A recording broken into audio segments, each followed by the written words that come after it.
oh man, this person is a psychopath. Moment when meeting people. This story comes from Chris Cow. I was friends with a disturbed couple. The wife made up an affair with me to hurt the husband's feelings. The husband showed up at my condo with a gun and was detained by the security guards and later the police. I had no idea about any of it until later when the condo security contacted me. Our next reply is from AL. Do they ask? She came late to our date, immediately ordered a drink and a burger, and she told me that she was late because of a family thing. Before the burger arrived, she mentioned that she'd have to cut her date short because she was having a family dinner. I was like, okay, all good. Then she told me that the craziest thing just happened. Her sister met a dude on Tinder, and they ended up going to a family barbecue, and it ended with them getting married. Before her burger even arrived, she said, wouldn't it be funny to pull a prank like that on my family? Like you and me went to my family barbecue and let everyone assume that we're really hitting it off and they totally think that we're going to get married. I'll admit, I'm also the psychopath in this story because I went to the barbecue. They had good mashed potatoes. She spent all night introducing me as her future fiancé, and I had to take a Tinder break after that. Our next answer is from Exciting Notice. I'm a 20-year-old woman, and I was dating this dude who's 23 for a few months, and we were getting on really well. Then we both ended up having to move for our jobs at around the same time. He wants to try long distance, so we do. We call most days and watch movies together in our off time. The time zones mess it up a little bit, but it wasn't too bad. Out of the blue, one day he just says that he doesn't want to be together. I'm like, wow, okay, a little blindsided, but sure. So I start just going about normal life again and hanging out with friends, the normal post-relationship stuff. After about a month, he begs, like absolutely begs, to get back together. He does movie-type stuff, sending flowers to me at work, sending handwritten cards almost daily across thousands of miles, and even bought me a ticket to fly out to see him. So I'm like, okay, whatever, I'll go and see what he has to say. Worst case scenario, I just fly home, so I get a hurricane ticket for 2 days after, because I just figured I could head out if he was being a dick. He picks me up from the airport, and is basically how he used to be, just telling me he missed me, and he regretted it as soon as it happened, and it was the biggest mistake of his life, the usual. So we stay with his family because he's like, oh, please don't get a hotel. I already feel bad enough about the whole month. Just stay with us. And I just thought, hey, free room, I guess. Everything's completely fine for the first few days, and then I get this alert on my phone. It's a hurricane warning saying they're pushing my flight 4 days later. I'm like, oh man, I need to get back to work. I only took like 3 days off. When he gets back to the house from work, I tell him about it, and he's like, oh, I know. We already started boarding up the windows. I was a little freaked out, but not too much because I guess that's normal for big hurricanes. So the next morning, he shakes me and wakes me up and tells me to come to the living room. I was like, okay. When I do, it's him, his 2 brothers, his sister, his mom, and his dad, some people I've only met in this one instance, and he has a binder with him. They sit me down, and each of them reads a passage from the binder of why we shouldn't be together, and why I need to move on. And he breaks up with me in his parents' house in front of his siblings in the middle of a hurricane power outage. Then, because of the hurricane, I was stuck there for 4 more days with these freaks. Probably not the most psychopathic person I've met, but this story is still just so strange to me I had to post it. Beneath this comment, people are speculating what the hell's going on here, and the prevailing theory seems to be that the boyfriend's family tried to convince the boyfriend to break up with her. As part of their argument, they compiled this binder, and then this guy decides that, I guess, the easiest way to break up with her is to present all the evidence instead of just being a man and doing it himself. And, I guess that's what happened. I don't know, pretty weird either way. Our next reply is from Cheetah Nervous. I was chatting away with a guy in a pub. Seemed like a normal, nice dude, got on really well. At some point in the conversation, he casually mentions that he's not long out of jail for torturing a guy. He never used the word torture, he just described what he did to the guy, which, yeah, was torture. He slipped it into the conversation so casually as if he was telling me about running to the shop for a pint of milk. I never saw it coming. Another day, I asked around that pub, and other people confirmed that he was for real. Then Lula adds, I had something similar happen when I was in college. The guy I was chatting with seemed fairly genuine and also just casually brought up that he had gotten out of prison for second-degree murder. Hold on, what second degree is that? I think planning is first degree, so second degree, is it?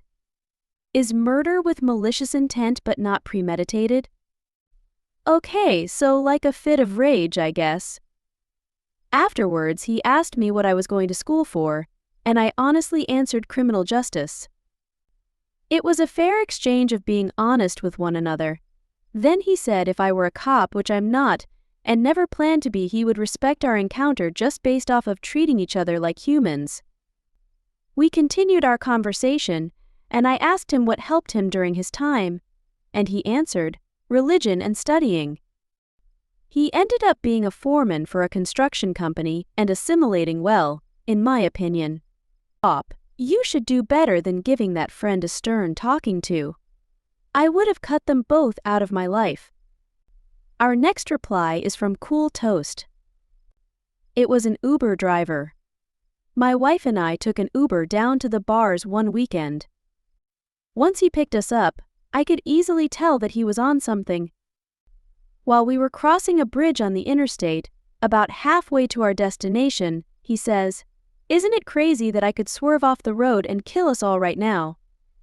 I told him to get off on the next exit and cancel the ride. I also reported him to Uber, so hopefully nobody has to get in a car with that lunatic in. Our next reply is from actually a horse. At a party once, I met a friend of a friend who worked as a nurse at a local hospital. She was the type of person who would sigh heavily and then use the unique stresses of her job to bring herself the attention that she was looking for. She took the spotlight with pleasure and started talking about how hard her job was. When I asked if there were things that she liked about her job, she beamed and explained that she worked primarily in maternity. However, her anecdotes had nothing to do with mothers or infants. She mostly spoke about how wonderful it was to be in charge of these women's lives. She explained how fragile they were in those moments and how, even after delivery, she was the only one on the floor for hours who would be able to forecast if there was going to be a life-changing complication. She absolutely glowed as she explained how these people's lives were in her hands. The conversation steered in other directions amongst partygoers, but she reclaimed it on the topic of high school experiences. She shared an anecdote of how she was rejected for an advanced choir position and blamed it solely on the poor judgment of the instructor. Years later, she got to sing at that instructor's funeral. I'll never forget the pride she took in having control over other people's lives. It struck me as the most basic display of evil. Beneath that, we have this reply from This Is My Happy Face. That seems to be somewhat common in the nursing field. I dated a nurse that helped physically and mentally disabled children. She turned out to be a nightmare. After sharing a long list of experiences that I'd had with her to a therapist, they deemed her a narcissistic sociopath. I probably should have bailed when she told me a story, while laughing, about catching her ex-husband in bed with another woman, and her first instinct was to grab a metal baseball bat and start beating him and the woman with it. I also found out later that she has a repeated history of assaulting her partners, and then calling the cops to say that she was the one assaulted, giving herself marks before the cops came, and then doing everything in her power to take ownership over any of their belongings that she had access to. I could go on for days about the unhinged stuff that she's done. Outside, fine. Being polite, we started talking to the guy. He told us that he was a truck driver just stopping overnight in town, and, at some point, mentioned that he was ex-military. From there, things began to get strange, but slowly, like the proverbial frog in water being brought to a boil.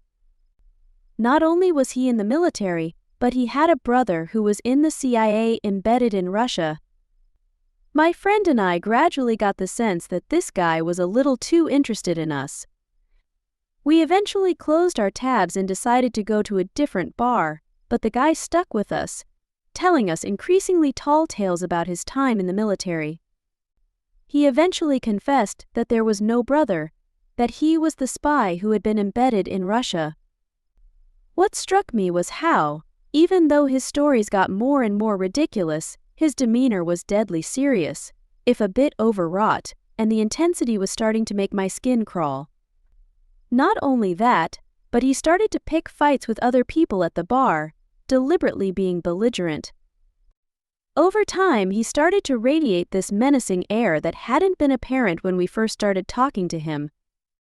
He didn't get angry directly at us, but it was like he was demonstrating how scary he could be, and suggesting that we stay on his good side. Finally, he took me aside and slipped into a not very convincing Russian accent. Alas, he was never a spy for the United States. He was actually a double agent, an Onan Russian sleeper cell, but he couldn't bear lying to me. He just had to come clean. Even though we had opened tabs at the bar, my friend and I waited until the guy went to the bathroom, abandoned our credit cards, and dipped post-haste.